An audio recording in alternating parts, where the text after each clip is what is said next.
Hello everybody, today I'm talking about inversions. Not that kind of inversions, musical inversions. What we're going to be doing is, I'll explain very briefly what they are because I know a lot of you probably already know that, but we're going to focus on how you actually use them in your music. And it's going to be another of these follow along sessions. So I'm going to explain something, I'm going to give you a little task to do, and then you're going to go and do it on your keyboard or in your DAW or whatever. So if you're up for that, let's go into the shed. Okay, so first thing what I'm going to do is explain exactly what inversions are. I know quite a lot of you will know this, so I'll make this quite brief, and you can always skip ahead if you don't want to hear this. But anyway, this is what inversions are about. Okay, let's have my little friendly keyboard up. Here is a chord, it's a triad. Triad so called because it's got 3 notes. The 3 notes are referred to as the root, the third and the fifth. This triad is in root position because the root of the chord is the note at the bottom, okay? Now, you may have noticed there are 3 notes, and so you actually have a choice. It doesn't always have to be this way. You can have the third at the bottom, you can have the fifth at the bottom. It's still a chord of C major, but it's in different inversions. That's what the inversion bit means. So there we go. That is called root position. If we put the third in the bottom, that's first inversion. If we put the fifth in the bottom, it's second inversion, okay? So far, so simple. It doesn't matter if you're not playing it in the triad like that. If you're playing like that, for example, a different voicing, so the third's up there, that's still root position because the root note is down at the bottom. And likewise, that is first inversion because the third is in the bottom. And likewise, here we go. There's a differently voiced second inversion of C major. Right, that is the lightning quick explanation of what inversions are. If any of that was new to you, you need to pause the video now and go away and just let that sink in, okay? Then come back. Right, now, what I said we were going to do is show you how you actually use them, because it's all very well having this theory knocking about, but what's the point of theory if you can't actually put it into practice and make it do something good? So there's 3 different ways I'm going to show you. There are millions and millions of different ways you can use inversions, but I'm just going to show you 3 which you can use in your own songs, music production, composition, whatever it is. Okay, so the first one is to make more interesting and smoother bass lines. Okay, so if we take a bass line, we want it to go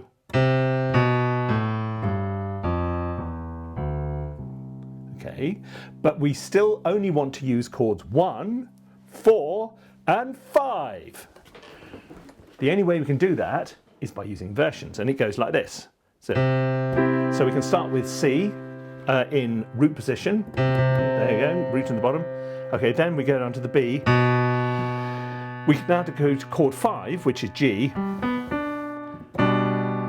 And now G is in first inversion, okay? And now we're going to go down to chord 4, again in first inversion, because chord 4 is F, F, A, C, and we've got the third in the bass. And then we're going to go back to the chord of C, but this time the G is in the bass, which means it's a correct second inversion. And then we can keep going down. We can have chord 4 in root position, chord 1 in first inversion, chord 5 in second inversion because it's got the D in the bottom, and finally back to C in root position.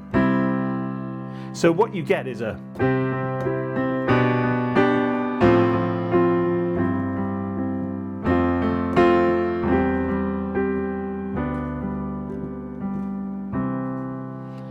which I think you'll agree sounds nicer than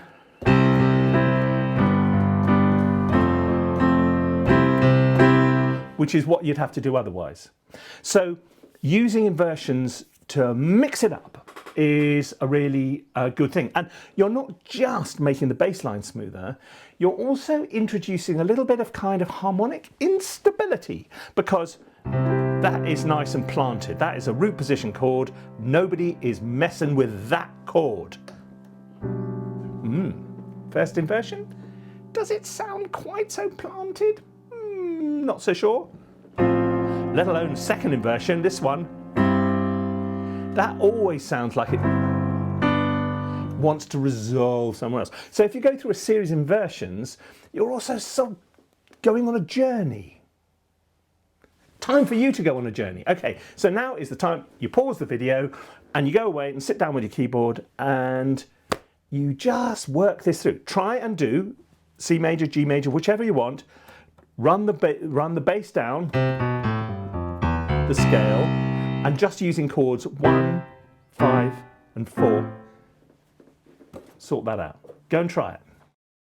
Okay, here's the second one. You can use inversions to give the impression of harmonic movement when it's sort of not. So if you want to stay on the chord of C for a couple of bars, you know, for more than a couple of bars,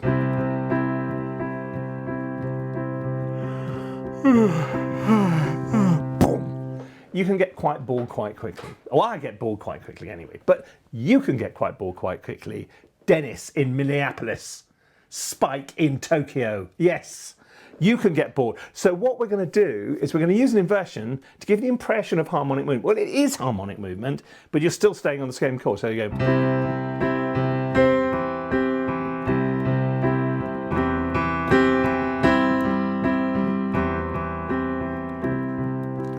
Mix that up with a bit of different voicings and things like that. You don't have to go up, you can go down. This is quite a popular one in, was it 70s rock music? So we went from C major, root position, drop down to the E. So we got that, that is the first inversion, then up to chord 4. Okay, so try using inversions to stretch out the same chord. Go and give it a go now and then come back. So far, so good. Right, third one. You can change the harmony and keep the bass note the same. This is quite an interesting little technique. So go. There's a go. That's C in root position. Oh, what we got there? An A, a C and an F. So therefore that's a chord of F in second inversion. A minor, chord 6. Oh, but that's in first inversion because we've still got the C in the bottom. Okay, that's not an inversion. That's just nice. Okay, so you can use that sort of technique.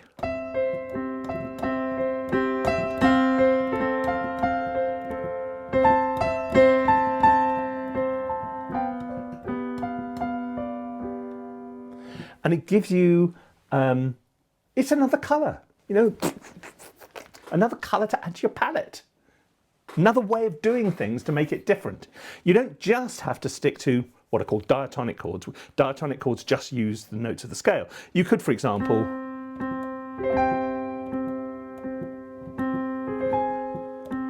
go to an A flat, because the A flat's got a C in it, hasn't it? F minor, that's got a C in it. Same effect, but even more interesting, more options. Those are using borrowed chords. Borrowed chords. Borrowed chords is something I should do one of these things on, so I will. There you go, that seems like a good idea. Okay, so look, we're using, now the other thing to bear in mind here is, suppose your chord's got 4 notes. There, look, like that. So what we're playing there is a D minor 7, okay? That's D minor 7 in root position, D minor 7 in first inversion, D minor 7 in second inversion. What is coming next? I bet you've guessed. Third inversion. Okay, so back to this again. C in root, F in second, D minor 7 in third. Happy days, don't you think?